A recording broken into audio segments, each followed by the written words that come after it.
കഴിഞ്ഞ ദിവസം സോഷ്യൽ മീഡിയയിൽ കണ്ടൊരു വീഡിയോ മനസ്സിൽ നിന്ന് പോകുന്നില്ല. സ്വന്തം പെങ്ങളെ പടിയിറക്കുമ്പോൾ ഒരു സഹോദരൻ പറഞ്ഞ വാക്കുകളാണ്. അയാളിങ്ങനെ പറയുകയാണ്, പെങ്ങളുടെ ഭർത്താവിനോടാണ്. ഇത് നമ്മുടെ സംസ്കാരത്തിൻ്റെയോ ആചാരത്തിൻ്റെയോ ഭാഗമല്ലായിരിക്കാം. പക്ഷേ എനിക്കിത് പറയണം. എൻ്റെ ലോകത്തിൻ്റെ ഒരു പകുതിയാണ് ഞാൻ നിനക്ക് തരുന്നത്. എനിക്ക് ഏറ്റവും വിലപ്പെട്ടത്. അവളെ നീ നന്നായി നോക്കണം. ആ കണ്ണുകൾ ഒരിക്കലും നനയരുത്. എന്തെങ്കിലും അവൾ ചെയ്താൽ നിനക്ക് മനസ്സിലാക്കാൻ പറ്റുന്നില്ലെങ്കിൽ എന്നെ വിളിച്ചാൽ മതി. ഞാൻ എൻ്റെ ലോകത്തെ തിരികെ കൂട്ടിക്കൊണ്ടുപോയിക്കോളാം.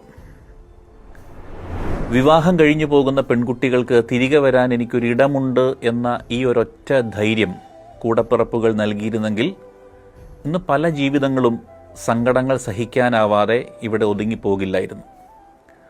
ഓരോ പെൺകുട്ടിക്കും ഇങ്ങനെയൊരു കാവലുണ്ടായിരുന്നെങ്കിൽ എത്ര നന്നായിരുന്നു അല്ലേ? കല്യാണം കഴിപ്പിച്ച് നിനക്ക് എന്നേക്കുമായി തരികയല്ല ഞങ്ങളുടെ മോളെ. പകരം മോൾക്കൊരു പങ്കാളിയെ കണ്ടെത്തി നിങ്ങളെ തമ്മിൽ ഒന്നിപ്പിക്കുക മാത്രമാണ് കല്യാണം. അത് നിനക്കവളെ എന്തും ചെയ്യാനുള്ള സ്വാതന്ത്ര്യമല്ല എന്ന് പറയാൻ എല്ലാ അച്ഛനമ്മമാർക്കും കഴിഞ്ഞിരുന്നെങ്കിൽ ഇവിടെ എത്ര ജീവിതങ്ങൾ സുരക്ഷിതമായനെ. അവളിന്നും ആരോ ഒരാളുടെ മകളാണ്, ആരോ ഒരാളുടെ പെങ്ങളാണ്, ആരോ ഒരാളുടെ ലോകമാണ്. ഇതോരോ അച്ഛനും അമ്മയും ഓരോ സഹോദരനും വിവാഹ ദിവസം ധൈര്യമായി പറഞ്ഞിരുന്നെങ്കിൽ ഇന്ന് ഈ ലോകത്ത് കുറച്ചുകൂടി സുരക്ഷിതമായി ജീവിക്കാൻ കഴിയുന്ന എത്രയോ പെൺകുട്ടികൾ ഉണ്ടാകുമായിരുന്നു. കാരണം ഒരു പെൺകുട്ടിക്ക് ഏറ്റവും വലിയ സമ്മാനം സ്വർണ്ണമൊന്നുമല്ല.